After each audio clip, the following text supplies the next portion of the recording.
8 o'clock and time to get going.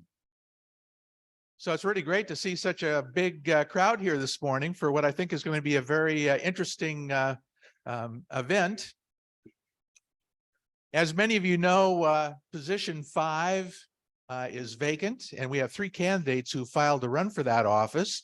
We have Billy Zamel, Steve Nielsen, and we have Madeline Hunter with us. So the way this is going to work is that each one will get 2 minutes for introductory comments. We will then go to questions. We'll rotate the order in which the candidates respond. And then when it's all over with, they will have 2 minutes for closing remarks. So as far as the questions go, please try to make your questions brief so we can get as many questions in as possible. Try not to make them too argumentative. The purpose of questions is to get answers, not to make statements. So with that in mind, let's go ahead. And I understand the starting order will be Billy first, and then Madeline, and then Steve. Okay. Timer's ready. All right. My name is Billy Zamel. I'm 40 years old. My partner Lana and I live on Fox Island. I'm father to 3, a 1-month, a year and a half, and a 15-year-old stepdaughter. I'm a 5th-generation resident of the greater Gig Harbor area that grew up on what is now known as Zamel Homestead Park. I volunteered for PenMet on a number of citizen committees and have been attending meetings regularly for years. The Information Technology and Communications Committee in 2019-2020, the Strategic Parks Sorting Committee in 22-23, and the Parks, Recreation, and Open Space Planning Citizens Workshop Committee in 22 and 23 as well. I also attended all of the aquatics feasibility community meetings. I was also an Adopt a Road participant and trail volunteer for EnviroCorps when Vernon Young was running it. May he rest in peace. I also built the website for Friends of Homestead Park, which was a grassroots organization that helped raise $1 million to acquire Zamel Homestead Park back in 2001. As HOA president in 2017 of a slopeside condo in Snoqualmie Pass, I approached a developer with ties to D.R. Horton, nation's biggest developer, about purchasing 3 acres for my HOA that had been planned for a 3-building, 150-unit condo development and would have destroyed 48 families' views. It took over a year to convince the developer as well as 48 owners, but I successfully did it. I'm interested in serving on the Parks Commission because I believe it provides an excellent opportunity to be a voice for parents, families, and taxpayers while actively contributing to the improvement of our living and working in recreational space. As a parent myself, I understand the importance of safe and enjoyable parks for our children to play and grow. By serving on the commission, I can advocate for the needs and concerns of parents, ensuring our parks cater to the diverse interests and development requirements of our young ones. Moreover, as a taxpayer, I value fiscal responsibility and the efficient use of public funds.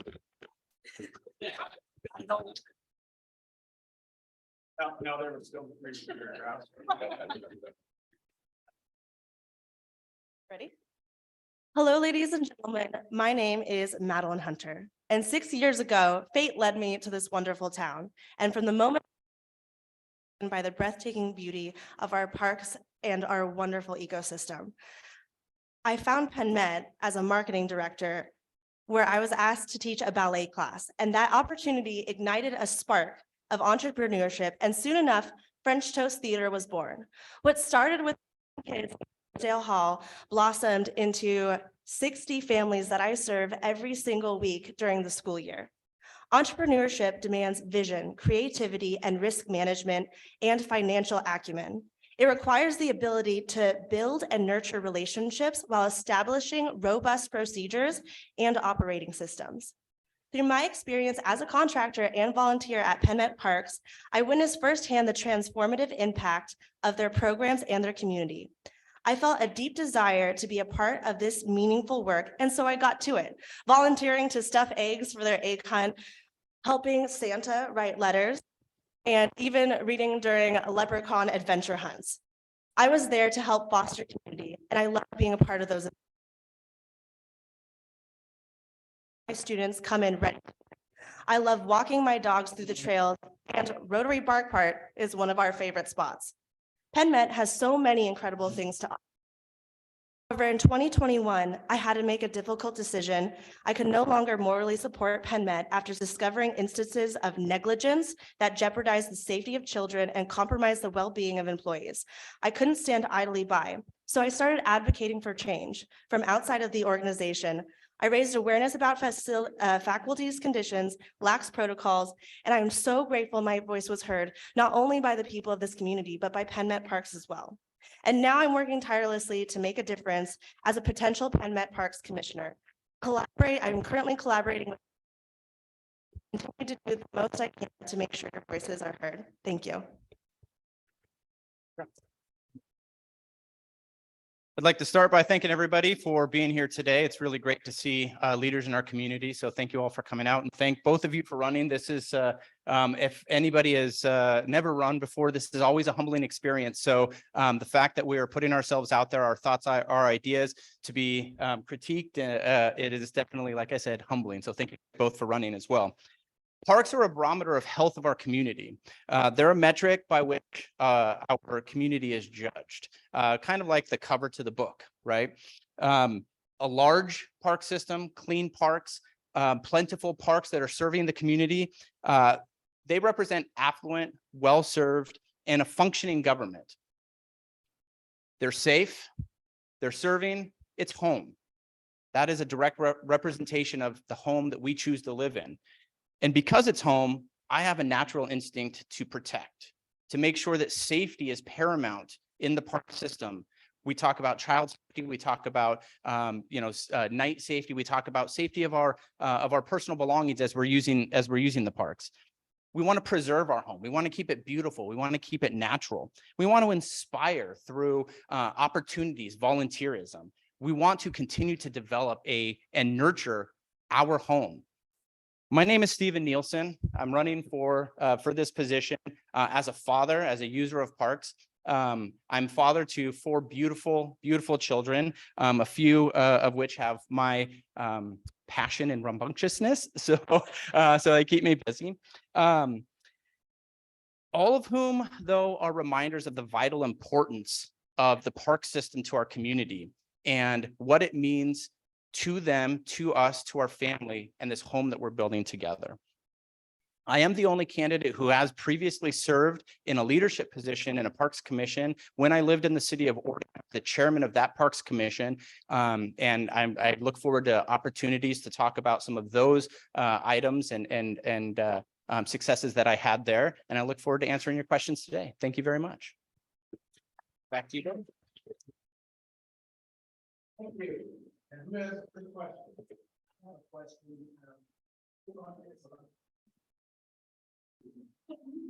question. Where did you come from? Where did I come from? Yes. No. Vancouver, Washington. I'm sorry. The questions go to, when you ask a question, make sure all 3 candidates can answer the question. And the other 2 I was able to figure it out myself. From around this area. Okay. Next question. Any questions for the parks? Come on. First, then Madeline. What if any opportunities do you see for the district partnering with the city of Gig Harbor on current future projects? I see that there would be opportunity for the city and park district to possibly partner on projects. More importantly, it would be good if the city council and or citizens raised enough signatures to have the city put forward a vote of its people to join the park district so we can work together cohesively as one, and the city citizens have a voice on the park to help shape the parks.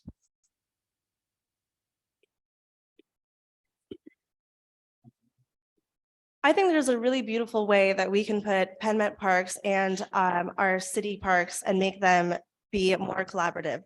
I think if we use them and also the Peninsula school districts to maintain our spaces, to make a cohesive organization system, we can better use the Gig Harbor, the PenMet parks, and fields that are at the school. I think there is a way we have to look more into, but I think there's a way that we can really help each other out.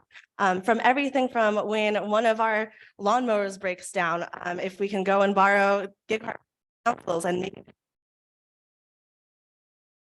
to meet a need immediately, money on, for example, we can go over and borrow one, right? And we can think about a more way to spend that money.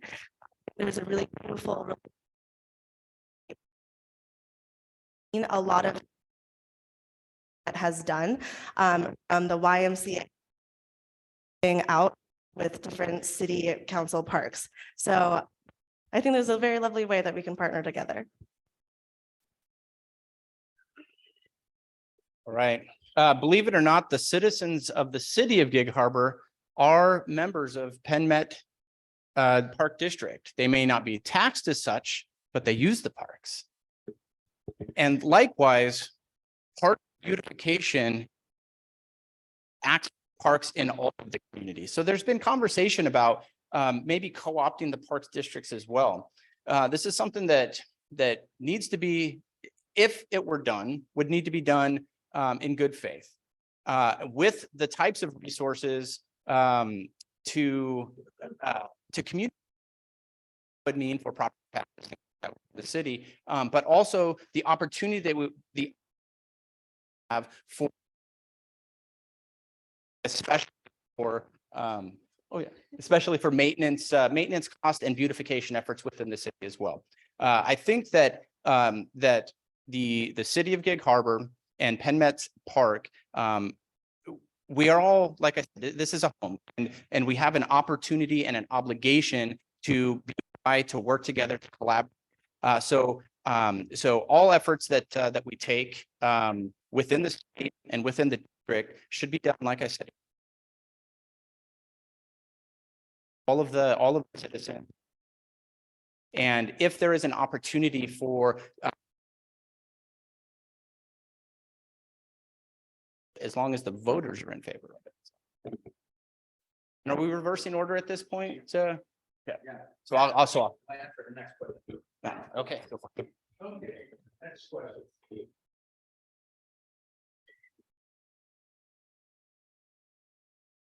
Good morning and thank you for being here. My question is, we have tons of young children that want to be swimmers. We're around water every winter. We hardly have any swimming facilities around this area. We have two, well, let's see, do we have one swimming pool or two? I think we have Gig Harbor and Peninsula, correct? They, as far as I've heard, are closed this summer to our children. And, you know, that to me is just a sad thing. Is there anything you three could do to change that with the school district? Adam, start with you. Swimming, for me, and to learn and to teach young kids how to swim, especially when we're surrounded by the ocean, is incredibly important. And I think this brings up PenMet's involvement with an aquatic center. And I think that that's something PenMet should absolutely be involved in and figure out how to do. I think swim lessons to teach our kids how to float, how to make sure we're maintaining strength against the current is incredibly important, and it saves lives. What I think we need to do before PenMet starts opening an aquatic center is we really need to work on getting operating procedure systems in place so that when we do open an aquatic center, we know what we're doing, we're spending our money where it needs to be going, and that we can make sure we have things in place to protect our children. One of the things I plan on doing as commissioner is implementing a child safety policy where we have really amazing training for kids, or for not kids, but sometimes they're 16. So for the people who are working with our kids. and making sure that they are well-informed, well-educated, and trained in first aid. I believe after we nail that down and we really have a strong system of child safety, and we can teach our leaders of the community that will be working with kids on safety regulations and first aid, that we can look into getting an aquatic center. But unfortunately, I don't think we should do that right now, because when you rush into things, often things are not done to the best of their ability. So with time, we need an aquatic center, we need more space, and we need to keep our kids safe. And aquatic center is one of the many ways to do that. Thank you. Thank you. So the way that the question was posed is how we would influence other independent organizations. It starts with open communication and planning. So as leaders in our organizations and in our community, we have to recognize what the needs are, what the wants are, and what steps we have to take before you're in an emergency situation like the middle of summer with no swimming access. So some of that forethought, some of that planning needs to be done beforehand. And again, when you're working with any independent organization who's in charge of in charge of operating these resources, you have to act in good faith, and you have to understand what their needs are, what their responsibilities are to their service members, and then what we are asking for them to provide on our behalf as well. So it is a matter of communication, earning that trust, and cooperation. One thing that we can do specifically for children, having four myself, they love jumping in the water. They don't care where it is. They don't care how cold it is. I do, because I have to go in sometimes to get them. But some low cost, high return opportunities for trail maintenance and trail maturity to some of those natural waterways and natural beaches for children to enjoy, even if it's just wading in the 55-degree waters of the Puget Sound. So those level of efforts is something that we can do to provide natural, beautiful access to some of our waterways without having to take like a $30 million investment in an aquatic center, which isn't going to be ready for several years. Great idea. I think that our community could benefit from it, but there are immediate opportunities for natural access to some of our waterways. Thank you.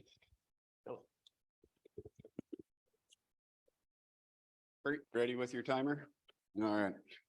I think there is ample opportunity for the park district to sponsor and or partner with the school district to open up more community use of our already publicly funded pools.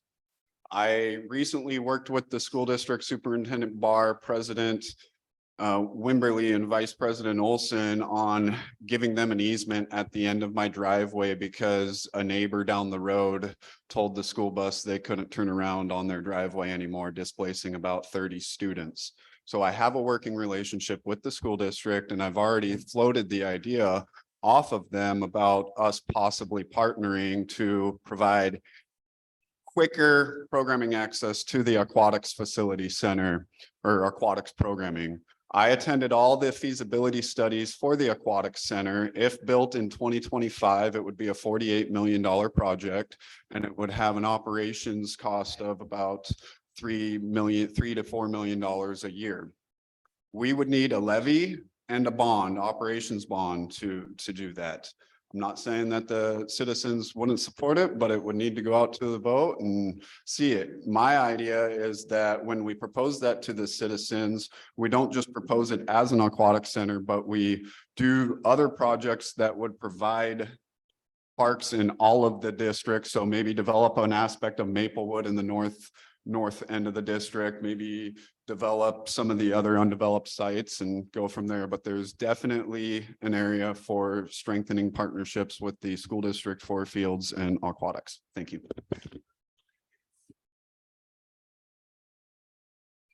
Well, thank you all for serving the community. Has a number currently, would you be pre-development before acquiring more, or are you in an acquisition phase? The challenge that I have is that when these properties are acquired or taken off of the tax rolls, but the taxes don't go away.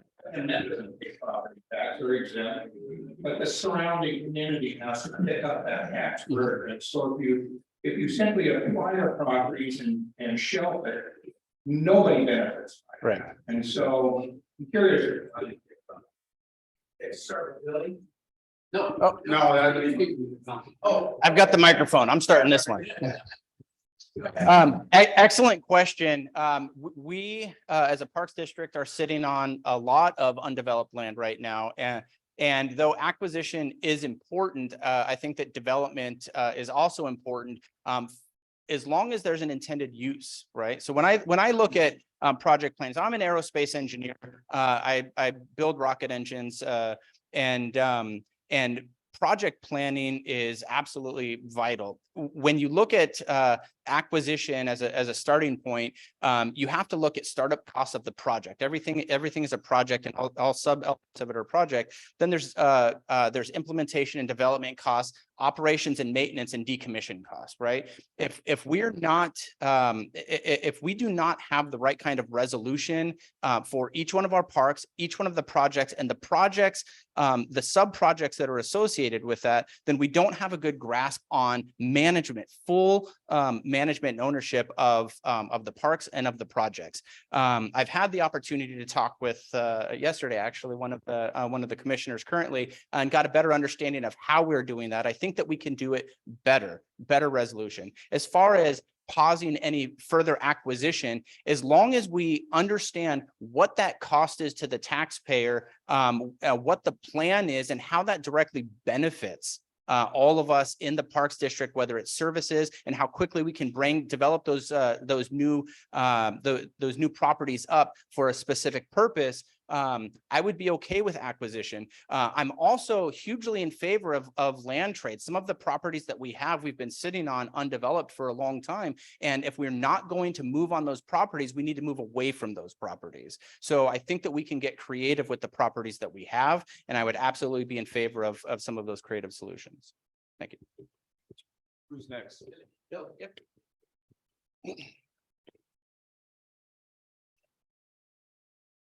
I believe that there was a time when, PenMet's only 19 years old, and there was a time at the start of PenMet when they acquired probably 15 to 17 properties in its first 8 years. Some of those may be able to correct me out there. And I think that there is time for us to develop some of those properties, and we will need the support of the community to pass the renewal of the levy lid lift that will help fund 17.7 million in the $60 million of unfunded development projects that are currently on the Parks District's list of projects to develop.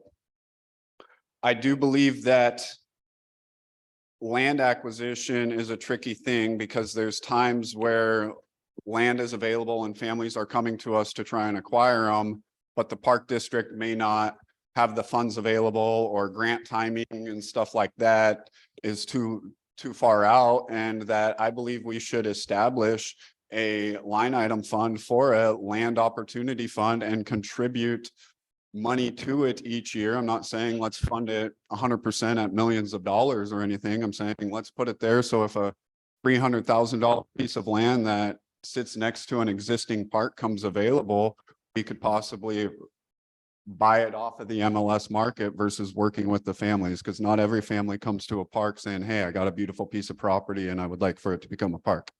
Thank you.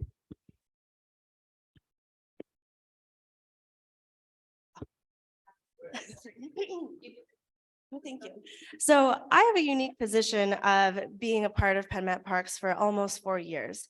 And I saw what happens when we buy more space before we can take care of what we currently have. And unfortunately, what that led to was bats flying down in the middle of the day while I had kids, and because there was a bat infestation at Hales Pass. What I saw was a rat infestation at Rosedale Hall while I was teaching ballet, because we didn't have the staff to manage it.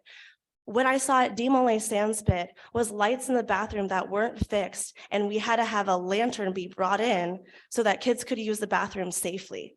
What I am trying to communicate here is, before we buy more things before we get more land, we need to make sure we have our house in order. I am a strong believer of building a solid foundation before adding more to it. And I think there's a lot PenMet can do with more land, but I think we really need to focus on what we have currently. I've been working with Teamsters 313, which is the employee, and that's who the maintenance staff unionized with, about what they need, because we can't contain or do more things without our maintenance staff. And what I was told was we barely have enough maintenance staff to cover Zamel Pavilion Park. We don't have enough people to do as much as we have, right? And so when you go to those parks, every single park, and you see how beautiful and how gorgeous it is, that is because of the tireless efforts of our maintenance team.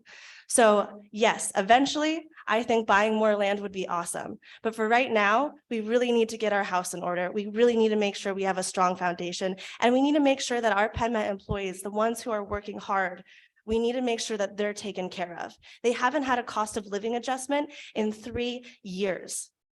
And these are the people who are maintaining our beautiful parks. So thank you so much for the question.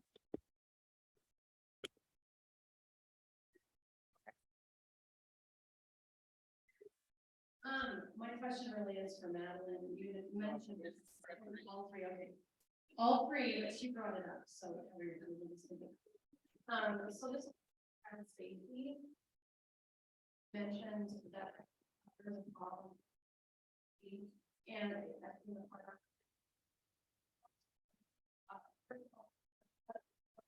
child safety program is, and if so, how would you change that or implement it? PenMet policies are reviewed every 2 years. From criminal background checks to volunteer to child safety, everything. They're reviewed at the administrative executive level. They're reviewed with district attorneys. They're reviewed with the HR generalists that the district outsources to. I believe that PenMet follows all federal and state guidelines for child safety and employment practices. Thank you.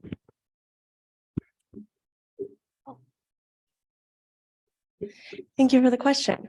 So yeah, absolutely. They do follow the federal laws for child safety. But what I would like to see after talking to the volunteers and to some leads and the contractors, oftentimes when contractors are people working, are come in and specifically that.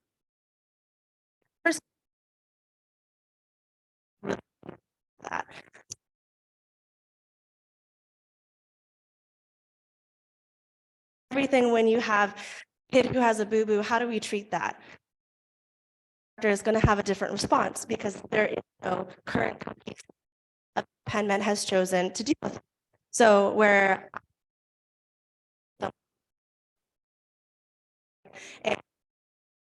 with regular calls that we follow every yeah, fantastic, you have to, and if you're going to have people work with kids, but we need to make sure that the people who are in charge of our children, the training and the understanding and the knowledge.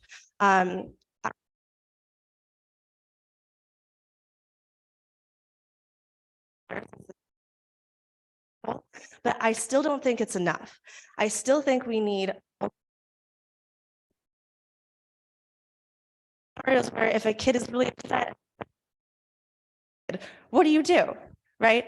What do you do if a kid misses his parents? What do you do, right? And we need to make sure that every single person is trained well to protect our kids, to protect our safety, and to protect their well-being, because ultimately PenMet Parks is here to bring enjoyment and fun and enrich our children's lives. And one of the ways we can make sure it's done safely is just by implementing safety protocols.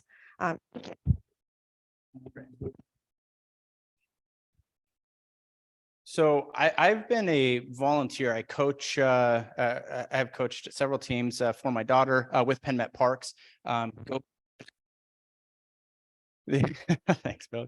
And I think that what both of the other candidates have said is great. we always can do better. We always can train some folks. But I think what's more important, we need to talk about a looming risk that's a safety issue for everybody, and that's homelessness encampments. I don't think that the parks are prepared for the looming risk that's on the horizon. You go across the bridge and you have massive encampments, and those encampments include people who may have addiction issues. Some of them have just fallen on hard times, and that's fine. In meeting with some of the parks staff, parks leadership, I found that the training is not sufficient. De-escalation.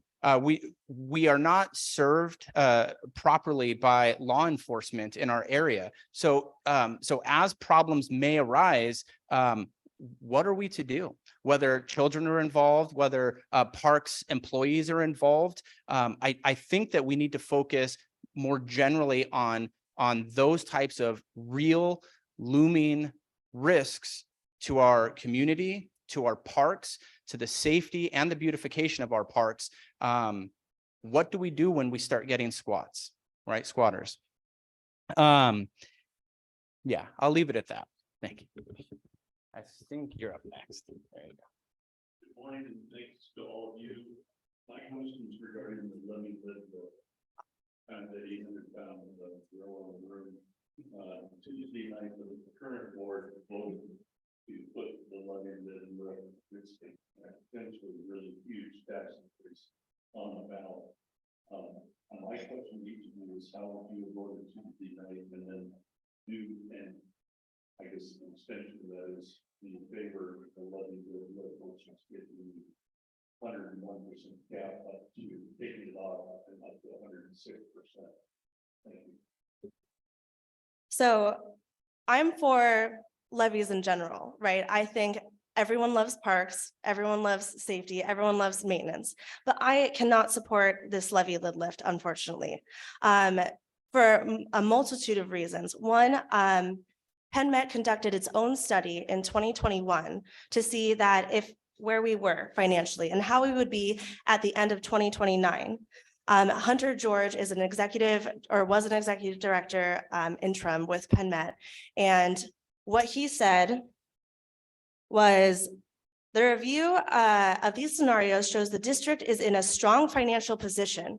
Even if voters do not renew the lid lift, the district expects to maintain a cash cushion that would enable other investments to be made into the system. So what that means is they would not only be able to take care of everything that they got going on right now, they would be able to finish their Rosedale projects, but they would be able to be completely fine at the end of 2029 when that levy lid lift would be done. So right now, with all of that information, I think what we need to focus on is going back to our operating systems, making sure that our maintenance staff is taken care of, making sure that our employees are well taken care of and being listened to and heard. I believe that the taxpayers also want to be listened to. And right now, when I've been out talking to taxpayers, unfortunately, what I've seen is PenMet has lost trust with people. And so one of the first things that I will do is work incredibly hard to get that trust back. I will take an example from FDR, who did fireside chats and make sure to be out in the community meeting with everyone to hear what they need. For example, one of the things that we should be reinstating is the PenMet Parks host program, which was taken away from taxpayers for, I'm still unsure of the reason why, but we need to do better and we need to get the trust back before we can ask for a levy lid lift. Thank you. Thank you for the question. I'll just modify it. You said the 800-pound gorilla. It's the $17 million gorilla in the room. All right. So like funding is crucial to beautification and growth. And I've talked about my view of the importance of those. But there also needs to be balanced consideration for what our needs are, what our priorities are, and what our wants are. So the levy lid lift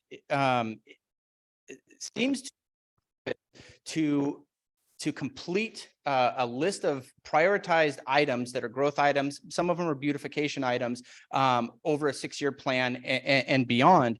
But but it's not necessary for what I believe is the highest priority, which is maintenance of the park. So there's been a significant amount of deferred maintenance within the park system, and we're making up for it now. When it comes to funding new parks and new projects, if you look at the financial report, there's not a significant enough emphasis on how grants play into that, or how private investment, private donation into that. We need to seek alternative sources instead of continuing to, tighten the screws on the repair. We need to tighten the screw on budget and our own planning. Part of when you set up projects, operation and maintenance elements of that, we need to know exactly what the cost is for the lifetime of all of the assets of the park, so that we can better plan for some of these budgets and those budget shortfalls. I would vote no. I intend to vote no in November on the levy lid lift, because I think that all that does is slow the progress of those new growth. And we need to then take the money that we focus on what's most important, and it's getting that maintenance and repairing the deferred maintenance problem that we've got. Billy?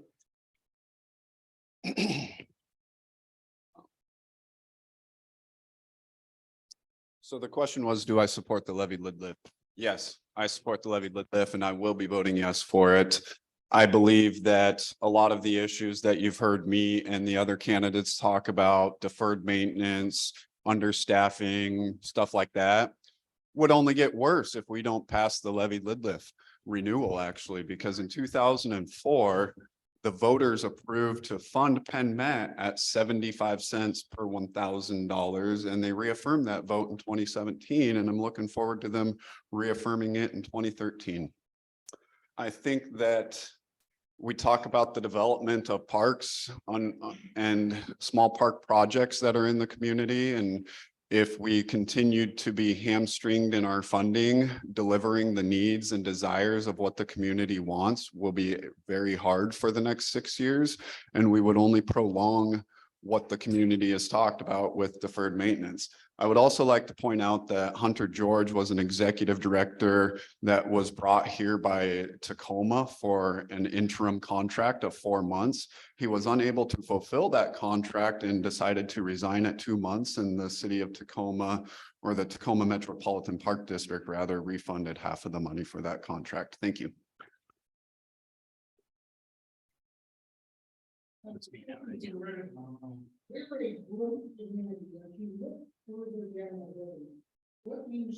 the major problem or opportunity?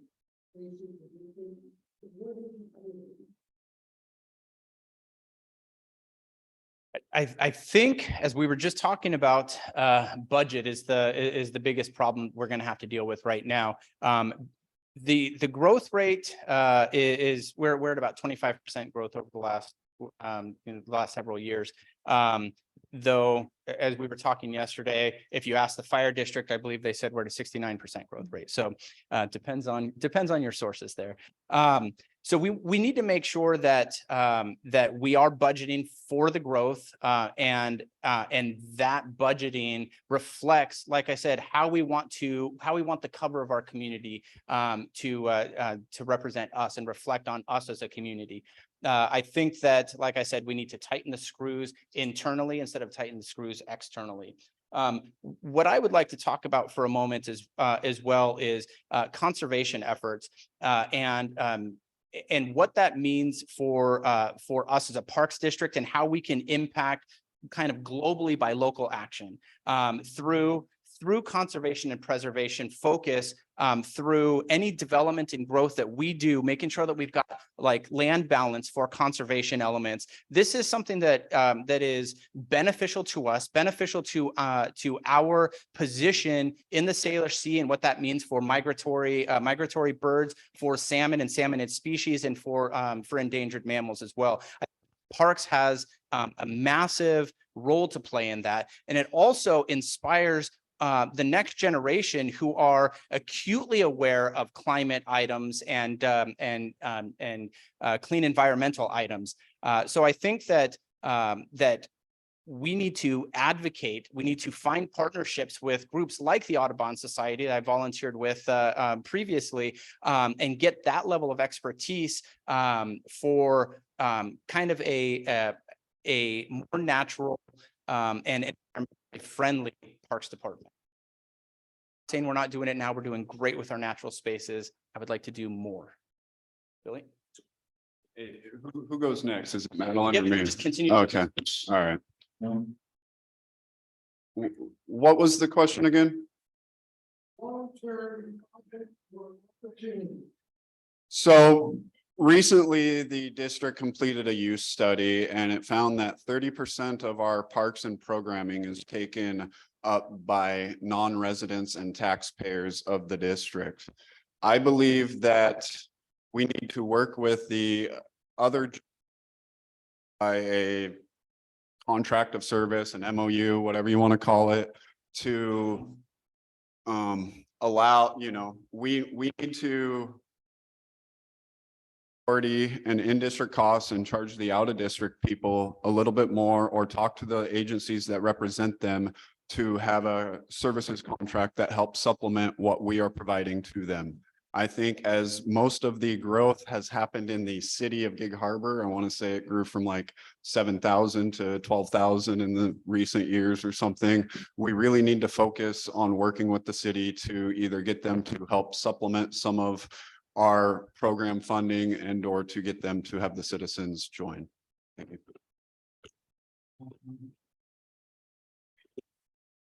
I think there is an incredible opportunity here to really work and make a solid foundation so that as we continue to grow, we can continue to provide the absolute best for our community. One of the things, again, that I have mentioned multiple times is when I've been out talking to the taxpayers, it does feel like we have lost a lot of trust. And we have a great opportunity here to sit down and to really listen. We have a great opportunity to listen to our taxpayers. We have a great opportunity to sit down in a safe environment with our employees and hear what they need. Because until we can fix our foundation, when we fix the foundation, when we have a foundation, that is how we grow and create for our parks. Right now, we are looking at an incredible boom in growth. That means more people are using our parks. That means more people are using PenMet and using our programs and being affected by how positive and amazing those are. What we need to really work on, what we have to work on, is gaining the trust back of the taxpayers, gaining the trust back of our employees. One of the things that we need to focus on is making sure every single person has the right training. When I was talking to the PenMet employees, it became very apparent that they didn't even have the training that they needed very recently. And that was only because of the Teamsters unionizing. And so what I see is so much potential with this growth. What I see is all of us working really hard together to make a positive change in PenMet and adding on to the beautiful things that they already have going on there. So as we grow, I know that we're going to add on, we're going to build a stronger foundation, and we're going to create a better change and a better outreach. Okay, thank you. We have time for one more question. This is my turn. Okay. Oh, what? Billy's turn? Sorry, folks.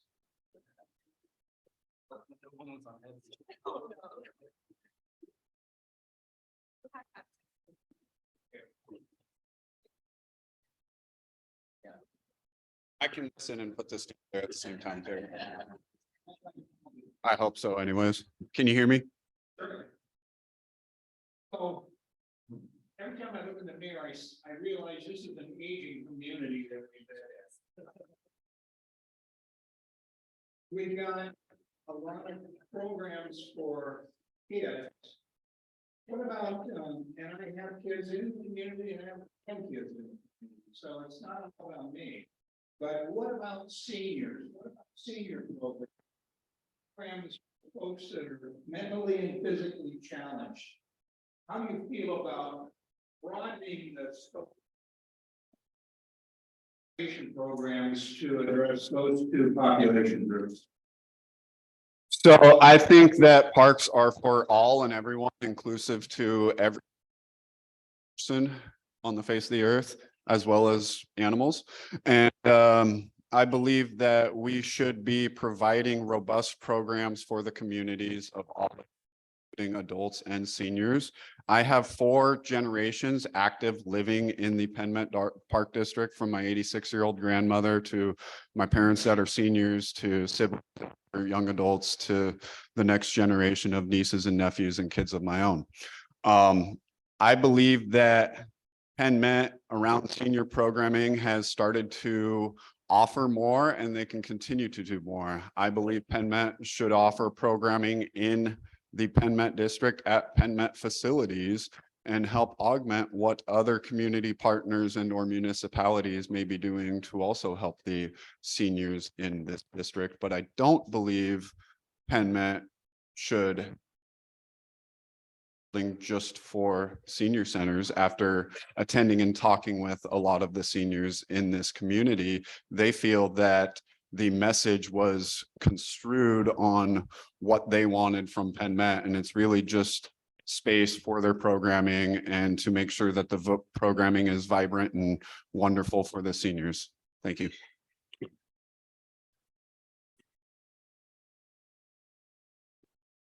So it's really great to see that PenMet has implemented more adaptive rec programs and more senior programs, and that they are planning and on that path to do so. One of the things that I think we need to work on is what kind of transportation do we need, and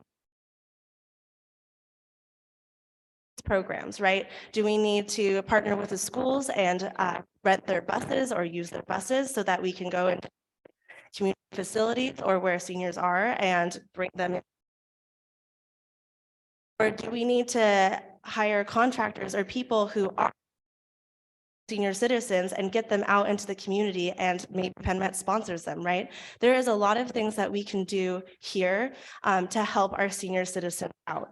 One of the that PenMet has been working on is their adaptive rec program. So that is people with disabilities, and that is such a beautiful program. I would love to see more of it, and I would love to figure out different ways to sponsor and finance it. As someone who has worked with different variety of vulnerable populations, it is so important. And there is a beautiful relationship here with the parks, because we know that when people have access to parks and access to outdoor facilities, that their mental health goes up, depression goes down, and the community that is created and maintained around that is frankly something that we cannot ignore. So working incredibly hard with our vulnerable populations is so important, and making sure that we are making it a priority, because we have so many aging citizens and because this is what's happening in our town. It's going to be one of my priorities. I've worked on writing a couple different policies about it, and I plan on moving forward with those when elected. So when you talk about services to seniors, which is something that we're all experiencing or will experience very shortly, there really are 2 issues. One is providing the services, and 2 is the access to the services. So there are folks who are in those situations where they're not able to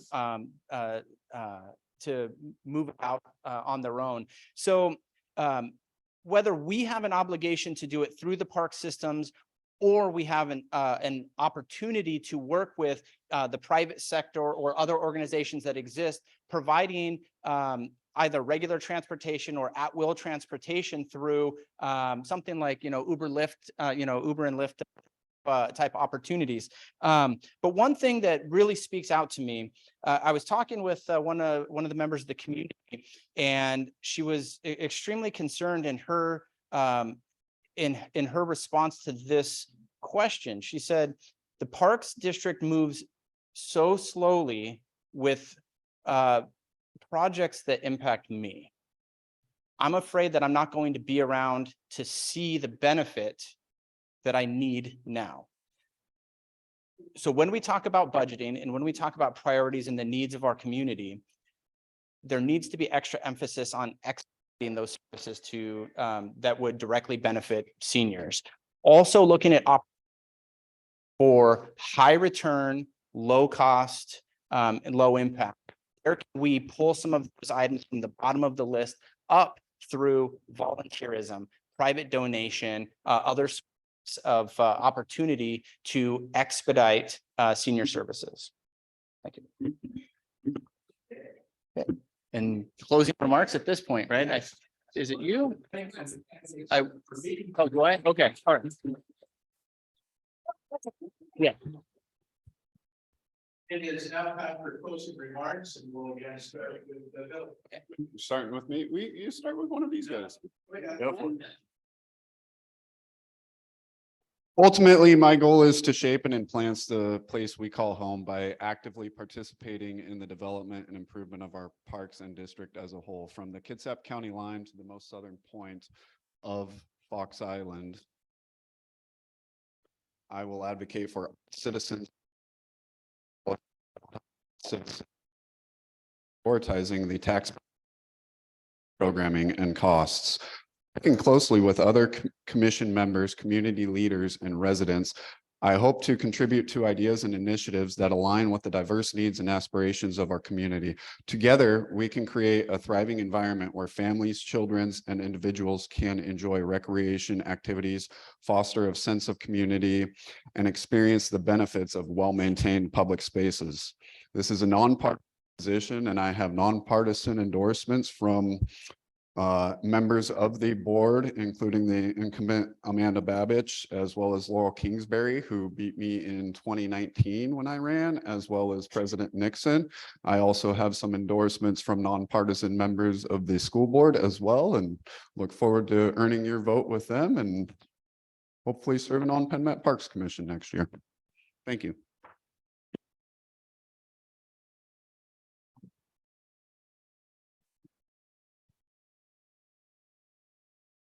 I want to serve as PenMet Parks Commissioner because I care really deeply about PenMet as a whole. And I see the positive impact that it brings to this community. Witnessing the joy on our children's faces during PenMet camps, events, and programs has been a testament to the power of this organization. As a candidate, I am and have been fighting for better training for staff. I'm advocating for improved opportunities for PenMet employees. Since I've left PenMet, I have been working hard to make sure that taxpayer voices are heard, to ensure that our children's voices are heard. And I'm now thankfully endorsed by the Teamsters to work with the employees to make sure that their voices are heard. And I vow, no matter what, to always be a voice for the children, the taxpayers, and the dedicated individuals who make PenMet Parks what it is. Thank you so much, and I hope to see you soon.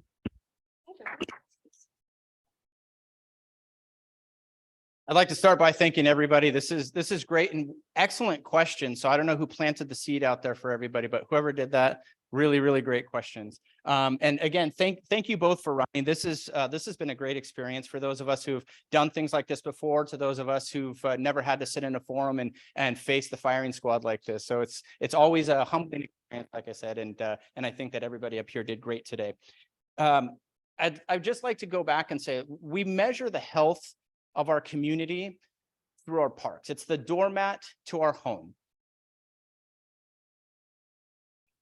We need to make sure that home is open to all. Equitable access, no matter where you are on the affluence chart in our and providing services to neighboring communities without undue hardships or burdens to them. We have the privilege of living here. We've all worked extremely hard in being here, and sometimes making those parks accessible without undue hardships says a lot about who we are as people. We do have an obligation, though, to keep our house in order with an extra emphasis on high return projects with low cost. All right. We need to have stronger consideration for budget and how we're organizing our budgets and our projects and how we're communicating that out to our taxpayers, especially when we're going out and asking for a significant amount of money on highlighting what is going to be important to the future and how we play a role in the future. And that is that conservation element, the environmental element, which is vitally important to the next generation, the coming generations. Like I said, my name's Stephen Nielsen. I'm an innovator, a father, a coach, a volunteer, a conservationist, a member of this community. And I'm so happy to be here with all of you this morning. I'm so happy to have this opportunity with these two fine young folks. And thank you all so much for your time this morning.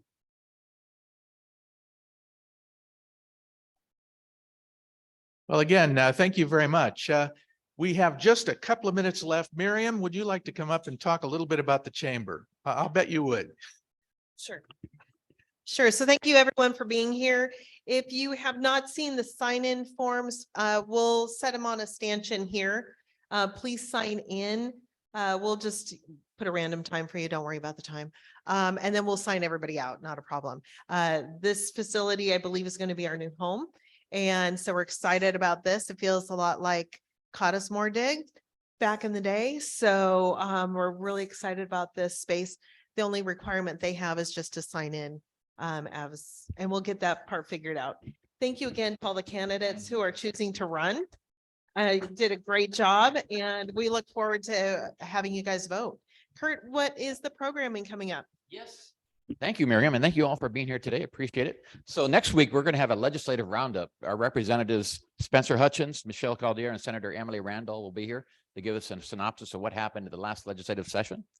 And then Jenny Wellman will be here the first meeting in August to talk about Gig Harbor Now, our online newspaper. And then Lisa Christensen, the Norwegian Honorary Consul of Alaska. You know, we have a sister city in Bodø, Norway now, Gig Harbor does, and she was involved in helping set that up. And then Pam Holt for the Gig Harbor Film Festival will be here. It's coming up in September, and it's the top 1% of all film festivals in the United States. Thanks, Kurt. And thanks to all of you, and we'll see you next week.